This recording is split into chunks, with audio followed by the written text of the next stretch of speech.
Hello friends, welcome back to our channel explainer angel. Friends, आज की हमारी कहानी होने वाली है एक ऐसी 10th क्लास की लड़की की जो कि गलती से प्रेग्नेंट हो गई है। अब वो बदनामी के लिए बहुत ही डर रही होती है और एबॉर्शन भी नहीं कराना चाह रही होती।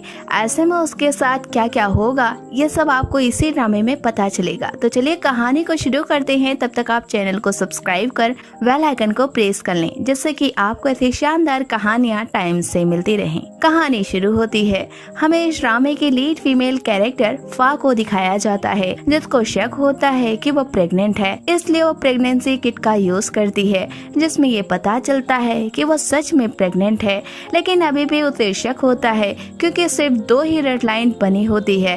तभी वो इस रेड लाइन को देखकर उस पल को याद करती है जब वो उस लड़के के साथ इंटीमेट हुई थी। अब प्रेजेंट में ये टेंशन उसे जीने नहीं दे रही होती, इसलिए वो गूगल पर एबॉर्शन के तरीके सर्च करने बैठ जाती है। लेकिन ये सब कुछ इतना आसान भी नहीं होता, इसलिए वो रोते हुए लैपटॉप को बंद करके स्कूल चली जाती है। तभी उसे मैक मिलता है, जो फा को बहुत दिनों से डिस्टर्ब सा महसूस कर रहा था। इसलिए वो फा से कहता है कि वो क्यों इतनी टेंशन में है, लेकिन फा उसे कुछ भी नहीं बताती। वैसे ये वही लड़का होता है जिसके साथ फा इंटीमेट हुई थी, लेकिन वो ये बात मैक को बताना नहीं चाहती थी और इसीलिए उसके पास से चली जाती है। अब फा अपने फ्रेंड मोड के पास जाकर बैठ जाती है। तब वो भी उससे पूछने लगती है, लेकिन फा उसे भी कुछ बताना नहीं चाह रही होती। तभी फा को वॉमिट होने लगती है, इसलिए वो बाथरूम में जाकर वॉमिट करती है। तभी मोड भी उसके पीछे आती है और कहती है कि क्या वो प्रेग्नेंट है। मोड की ये बात फा को और भी डरा देती है। फिर भी फा झूठ बोल जाती है। फिर मोड कह देती है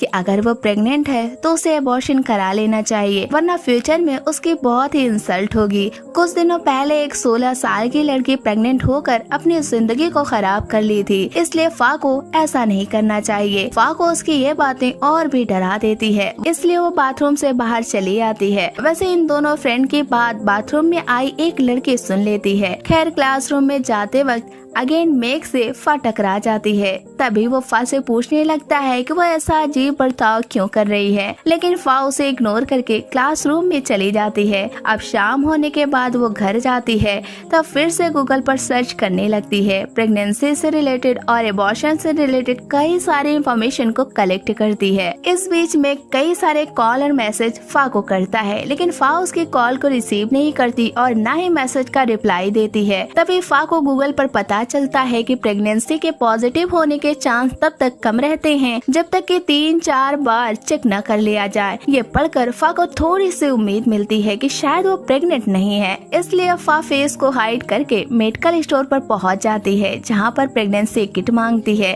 तब वो स्टोर वाला पूछता है कि क्या वो प्रेग्नेंट है, जिस पर फा इनकार कर देती है। कहती है कि उसकी बहन की फ्रेंड प्रेग्नेंट है, इसलिए वो ले रही है। लेकिन वो बंदा कहता है कि झूठ मत बोलो, लेकिन फा अपने झूठ को इतने बार बोलती है कि उसे भी ये बातें सच लगने लगती है। खैर, कहता है कि अपनी फ्रेंड से कहना थोड़ा सिक्योर होकर मैदान में जंप किया करे। ये सब कहकर फा को प्रेगनेंसी किट दे देता है। अब फा घर आकर जाने कितनी बार चेकअप कर डालती है, लेकिन हर रिपोर्ट पॉजिटिव होती है, इसलिए 100% वो श्योर हो जाती है कि वो प्रेग्नेंट है, जिस वजह से वो बहुत ही परेशान होती है और रोते हुए मोड को कॉल करती है। कहती है कि वो प्रेग्नेंट है, जिस पर मोड कहती है कि वो जल्दी से एबॉर्शन करा ले, वरना टाइम अगर गुजर गया तो ये भी नहीं करा सकेगी। जिस पर फा रोने लगती है। ये देखकर मोड उसके घर आ जाती है और उसे समझाती है कि इतनी बड़ी कोई बात नहीं है, बस वक्त पर फैसला ले लेना चाहिए, वरना आगे बहुत ही मुश्किल होगी। तभी फा की माँ इन लोगों को डिनर के लिए ले जाती हैं, जहाँ पर फा के पेरेंट्स अपनी बेटी की बहुत ही तारीफ कर रहे होते हैं। कहते हैं कि उनकी बेटी एक दिन उनका नाम रोशन जरूर करेगी। ये बात सुनकर फा और भी रो पड़ती है। वो खाने के टेबल से उठकर अपने रूम में चली जाती है। खैर, अगले दिन इन लोग स्कूल जाते हैं, जहाँ पर फा अपनी मैम को देखती है जो कि प्रेग्नेंट थी। उनको देखकर वो डर जाती है। सोचने लगती है कि कल के वो भी ऐसे ही बेबी बम के साथ स्कूल में घूमेगी और सारे लोग उसका मजाक उड़ाएंगे। एक पल के लिए उसे ख्याल भी आता है कि वो क्लास में बैठी है, सब उसके पेट को देखकर मजाक उड़ा रहे हैं। हैं। ये सब सोचकर वो और भी परेशान हो जाती है। अगले दिन वो एबॉर्शन कराने के लिए उस हॉस्पिटल में पहुंच जाती है जहां का एड्रेस उस बंदे ने दिया था जो कि स्टोर पर बैठा था। वहां जाकर फा देखती है कि बहुत सारे गर्ल्स अपने पेरेंट्स के साथ आई हैं क्योंकि उन लोगों को भी एबॉर्शन कराना होता है। उसी में एक लेडी ऐसी भी होती है जो खुद एबॉर्शन कराने आई होती है, लेकिन सारे ही लोगों को ज्ञान दे रही होती है कि ऐसा कराना पाप है। खैर ये सब होने के बाद फा डॉक्टर के पास जाती है जहाँ पर ये बताया जाता है कि पेशेंट के साथ अगर उसके घर वाले ना हो तब वो एबॉर्शन नहीं करेंगे। घर वालों का होना बहुत ही जरूरी है।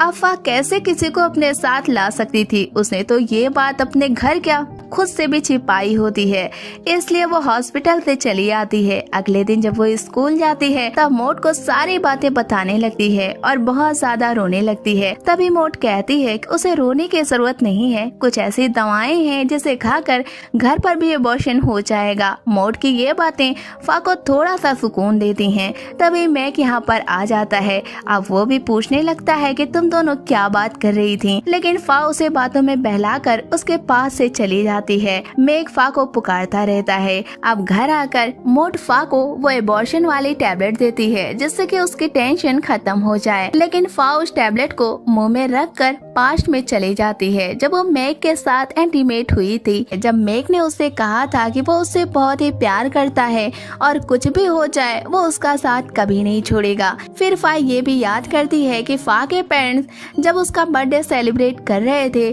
तब उन लोगों ने कहा था कि उनको एक और बच्चा चाहिए जिससे कि वो हर साल में 2 बार बर्थडे को सेलिब्रेट कर सकें। ये सब सोचते हुए फा परसेंट में आती है और टैबलेट को उगल देती है और मोट से कह देती है कि ये सब वो नहीं कर सकती है। ये कहकर वॉशरूम में जाकर वॉमिट करने लगती है। अब अगली सुबह फा अपने पेरेंट्स के सामने प्रेगनेंसी किट को रखते हुए उनके रिएक्शन को देखने लगती है, लेकिन उसके पेरेंट्स समझते हैं कि ये उसके स्कूल का प्रोजेक्ट होगा। लेकिन फा ये बात क्लियर कर देती है कि ये उसकी रिपोर्ट है, जिसे देखकर फा के फादर तो फौरन ही चले जाते हैं और मॉम भी उनके पीछे चले जाते हैं। अब फा उनके पास जाकर रोती है। तब फा की मॉम उसे हॉस्पिटल लेकर जाती हैं। तभी फा को होश आता है। तब हमें पता चलता है कि ये सब तो वो इमेजिन कर रही थी कि लाई तो होती है दिखाने के लिए, लेकिन हिम्मत नहीं होती। ये सब सोचकर वो वापस डर कर चली जाती है।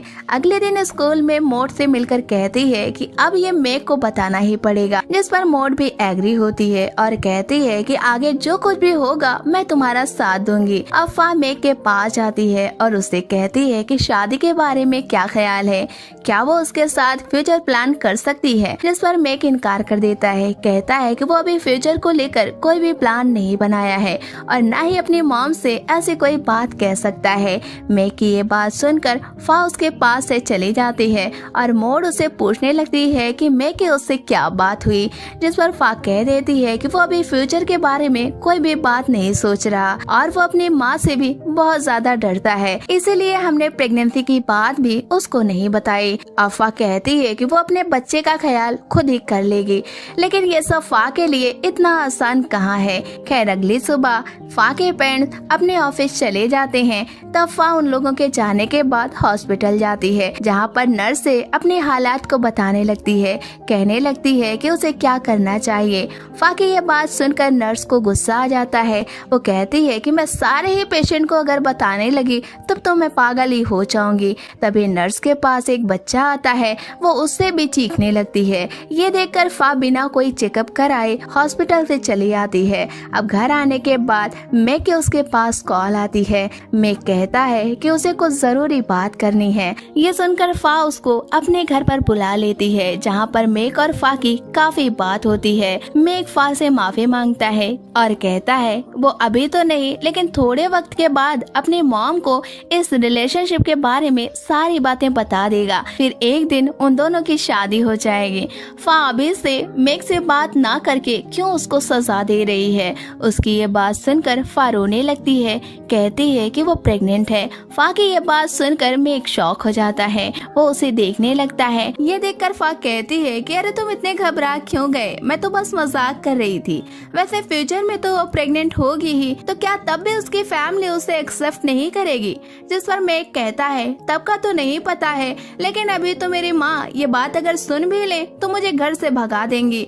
उसके मुंह से निकली ये बात सुनकर फा बाहर से तो मुस्कुरा रही होती है, लेकिन अंदर ही अंदर रो रही होती है, क्योंकि मेघ से उसने अभी जो ये बातें झूठी कही थी, असल में फा की लाइफ में ये बातें तो हकीकत बनने वाली हैं। अब मेघ और फा थोड़ी बहुत बात करते हैं, एक दूसरे के साथ अच्छे मोमेंट को जीते हैं। अब मेघ यहाँ से चला जाता है। अगले दिन फा स्कूल जाती है, जहाँ पर बच्चों को स्टूडेंट के प्रेगनेंसी के बारे में पता चल चुका था, इसलिए वो इसी से रिलेटेड बातें कर रहे होते हैं। यानी कि उन्हें पता लग गया था कि कोई स्टूडेंट ऐसी है जो कि अभी प्रेग्नेंट है। और उन लोगों की ये बात सुनकर फा और भी डर जाती है। डरते हुए वो स्कूल जाती है, जहाँ पर वो देखती है कि मौड रो रही है। सारे बच्चे उसका मजाक बना रहे हैं, स्पेशली लड़के तो कुछ ज्यादा ही। सब लोग कह रहे होते हैं कि तुम स्कूल में पढ़ने आती हो या फिर माँ बनने, ये कहकर उसे बुली करने लगते हैं। मौड ये सब बर्दाश्त नहीं कर पाती, रोते हुए जाने लगती है। जब भी फा उसके पीछे जाती है, वो खुद के लिए उससे सॉरी बोलती है और मौड से कहती है कि तुम्हें डर कैसा है जब तुम प्रेग्नेंट हो ही नहीं। जिस पर मौड रोते हुए कहती है कि हमें किसी को सच्चाई बताने की जरूरत नहीं है, आगे चलकर सबको ये झूठ का पता लग ही जाएगा। ये कहकर फा के पास से वो चली जाती है। फा उसे जाता हुआ देखकर रोने लगती है। अब फा क्लास में जाती है, जहाँ पर फा को भी वो बच्चे बुली करने लगते हैं, कहते हैं कि इसकी फ्रेंड कितनी घटिया है। ये सारी बात सुनकर फा रो पड़ती है, क्लास से बाहर आ जाती है, जहाँ पर मेघ उसे मिलता है और फा से पूछता है कि मौड कैसे प्रेग्नेंट हो गई।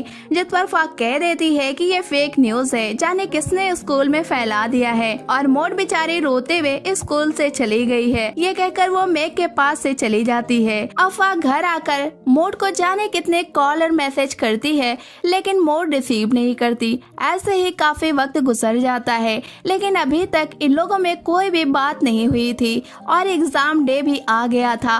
फा एग्जाम देने जाती है, जहाँ पर वो देखती है कि मौड उसे कहीं भी नजर नहीं आ रही है। ये देखकर उसे रोना आ जाता है। अब ऐसे रोते गाते वो एग्जाम को देती है, फिर अपने घर आ जाती है, जहाँ पर वो अपनी बेली देखती है और फिर अपने बेबी को थपकी देती है। अब वो बेड पर लेटकर सुकून की सांस लेती है, लेकिन मन में उसके शांति नहीं होती।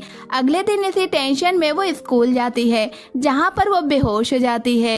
ये देखकर फौरन ही मेघ उसे हॉस्पिटल लेकर जाता है और ठीक होने के बाद फा के घर लेकर आता है, जहाँ पर फा के फादर होते हैं। अब फा अपने फादर से कहती है कि स्कूल में उसकी तबीयत अचानक ही खराब हो गई।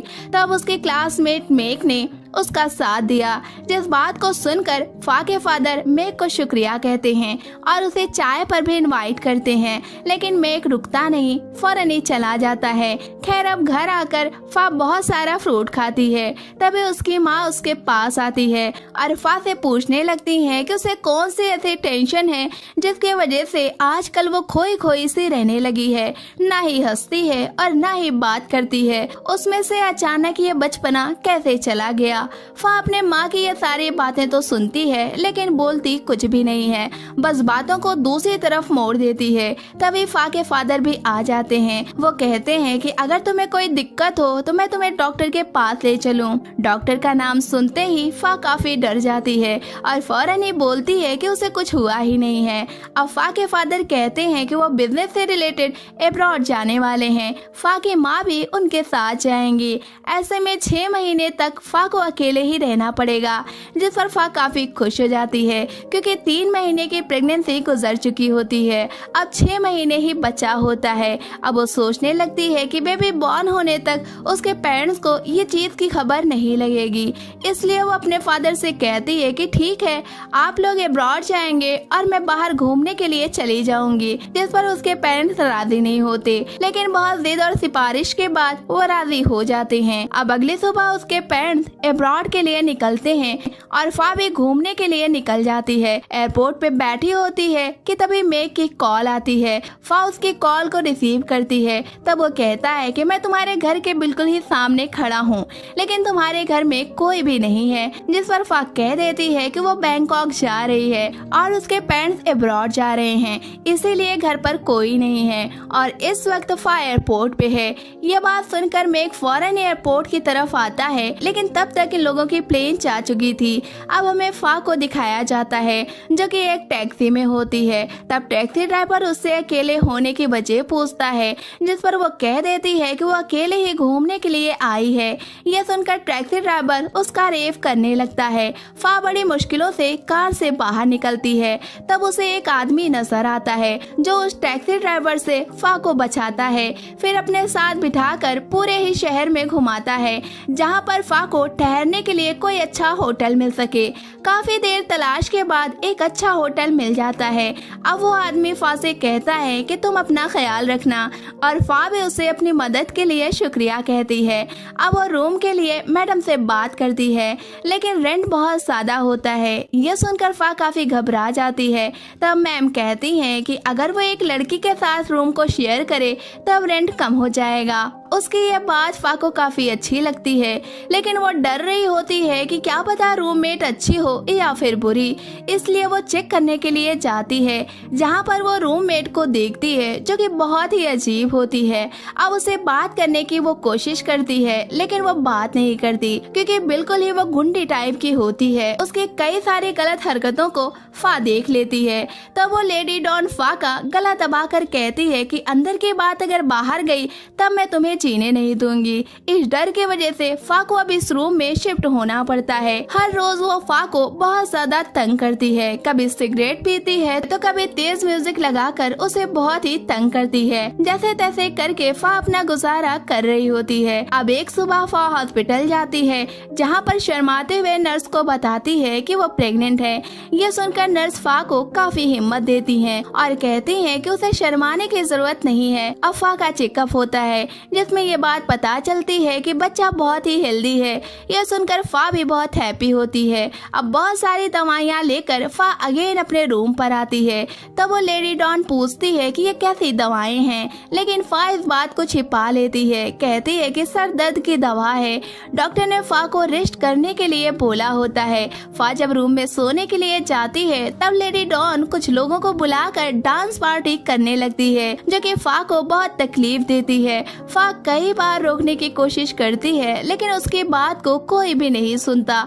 इसी बेचैनी में फा की सुबह होती है। फा घूमने के लिए बाहर निकल जाती है। अब शाम को जब आती है तब घर में लेडी डॉन ने सिगरेट के धुएं से पूरे ही रूम को भरा होता है, जिस वजह से फा को खांसी होने लगती है। वो भागते हुए अपने रूम में जाती है, लेकिन लेडी डॉन उसके रूम में भी आ जाती है और फा के फेस पर सिगरेट का धुआं मार देती है, जिससे फा की बहुत बुरी कंडीशन हो जाती है। वो बेचैनी में बाथरूम में चली जाती है और दरवाजे को बंद करके रोने लगती है। इस बीच लगातार फा को खांसी हुए जा रही थी, जिस वजह से उसकी जान ही निकल रही होती है। तभी लेडी डॉन बाथरूम के दरवाजे के नीचे से एक जलती हुई सिगरेट को फेंक देती है। इस तरह पूरे बाथरूम में धुआं ही धुआं हो जाता है। फा बड़ी मुश्किल से टॉवल लेकर दरवाजे के उस नीचे वाले स्पेस को बंद करती है, लेकिन बाथरूम में धुआं इतना ज्यादा होता है कि वो निकल ही नहीं पा रहा होता, जिस वजह से फा की तबीयत बिगड़ने लगती है। वो एक कोने में बैठकर खांसी करते हुए रोते जा रही थी और कह रही होती है कि अब उसे घर जाना है। फा इतना रोती और खांसी करती है कि वो बेहोश हो जाती है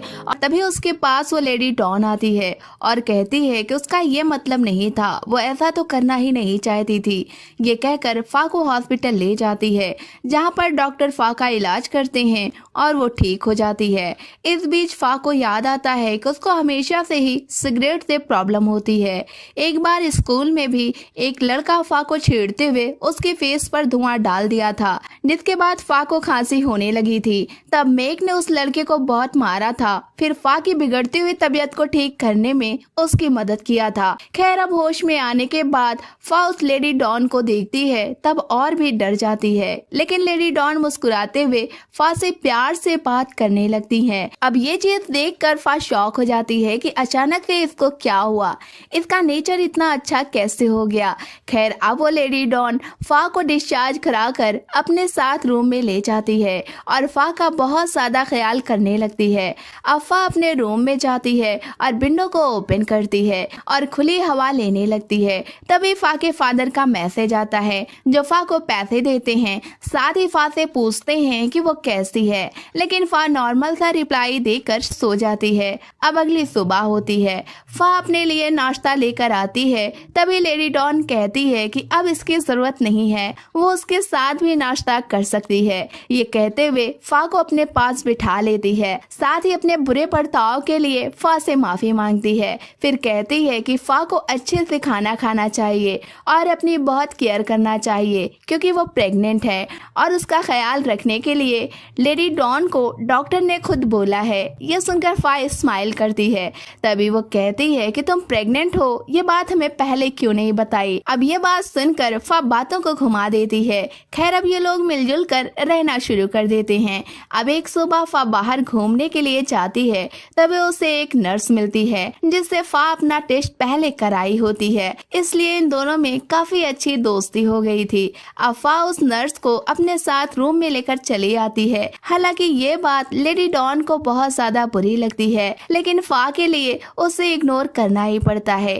तभी वो नर्स लेडी डॉन का ये गुस्सा देखकर खुद ही यहाँ से चली जाती है। खैर अब ऐसे ही वक्त गुजरता है।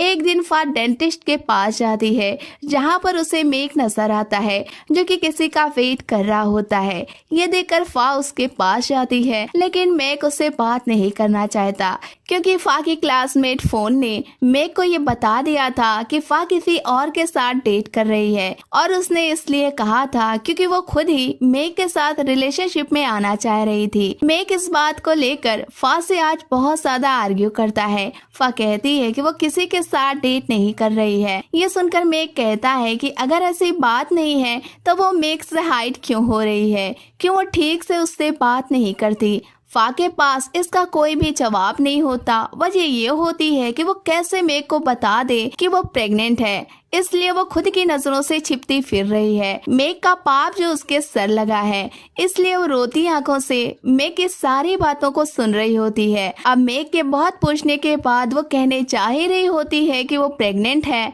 कि तभी फोन की कॉल आ जाती है। अब वो उससे बात करने लगता है। बाद में हमें पता चलता है कि ये सब बातें तो पास्ट की थी जो कि फा अब याद कर रही है क्योंकि इस वक्त उसे मेक नजर आया था जिसके साथ फोन भी होती है।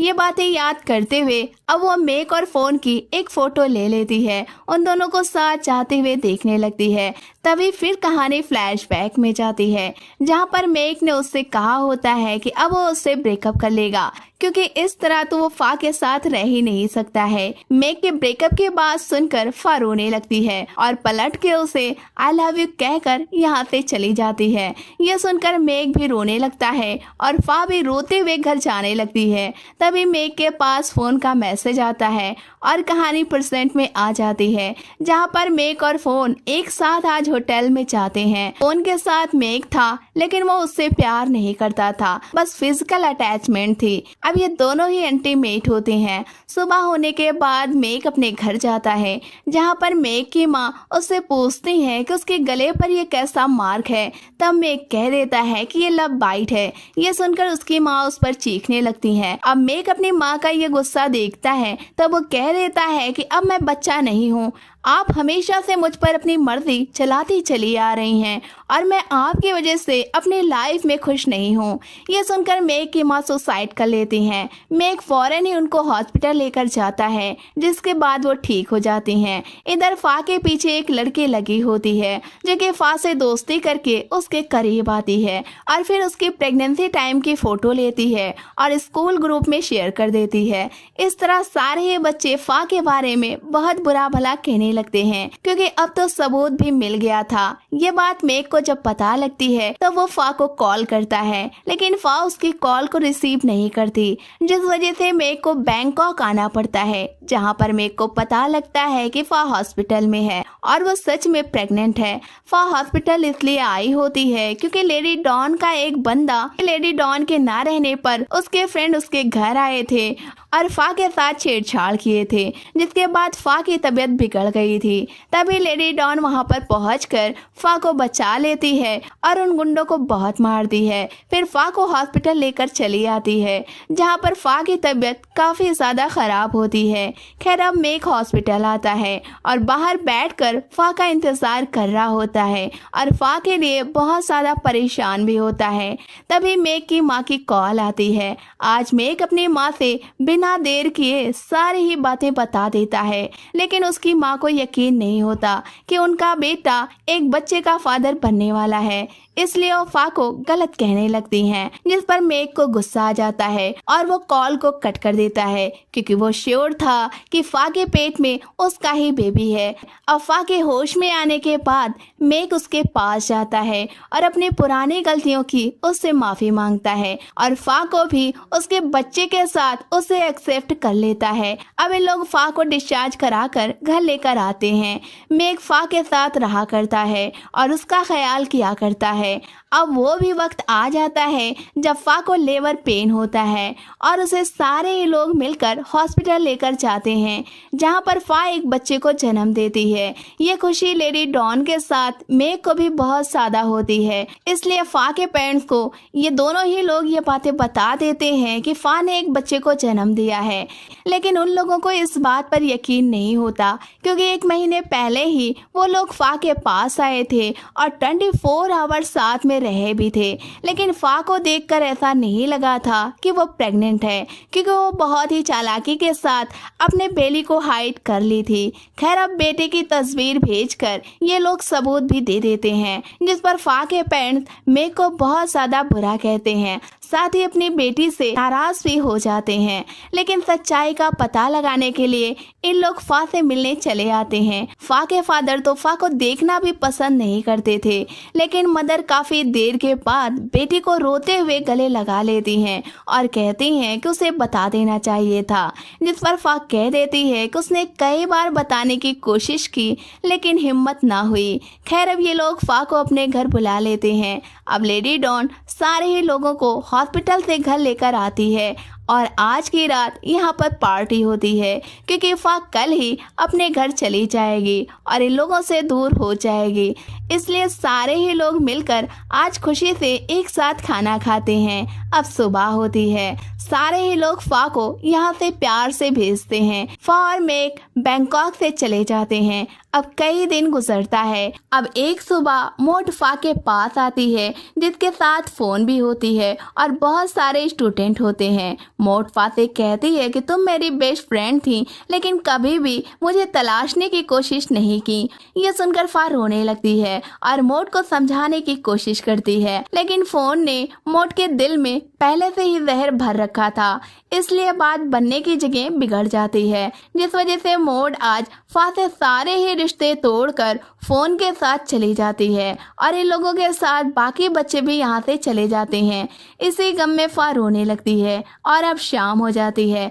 फा ग्रुप में देखती है कि सारे ही लोग उसका मजाक उड़ा रहे हैं कि फा पढ़ने की उम्र में माँ बन गई। ये देखकर फा को बहुत ज्यादा तकलीफ होती है। अगले दिन कई बच्चे फा के घर पर आकर फा के मुंह के सामने ही उसका मजाक उड़ाने लगते हैं, जिस पर फा को गुस्सा आ जाता है। आज वो सबसे बुरी तरह से बात करती है और कहती है कि ये उसका मसला है, दूसरों को तकलीफ क्यों हो रही है। ये कहकर उन लोगों को घर से भगा देती है। अब इसी टेंशन में वो सीढ़ियों पर बैठ जाती है। तभी उसके पास मेक आता है और बच्चे को उठाते हुए फा को देता है और कहता है कि उसे किस बात की तकलीफ है, मेक हमेशा ही उसके साथ है। ये कहकर फा और बच्चे को गले लगा लेता है और यहीं पर इस ड्रामे की एंडिंग हो जाती है। तो फ्रेंड्स, ये ड्रामा आपको कैसा लगा हमें कमेंट बॉक्स में जरूर बताएं। वीडियो को लाइक करें, शेयर करें। मिलते हैं हम आपसे नेक्स्ट वीडियो में, तब तक के लिए टेक केयर।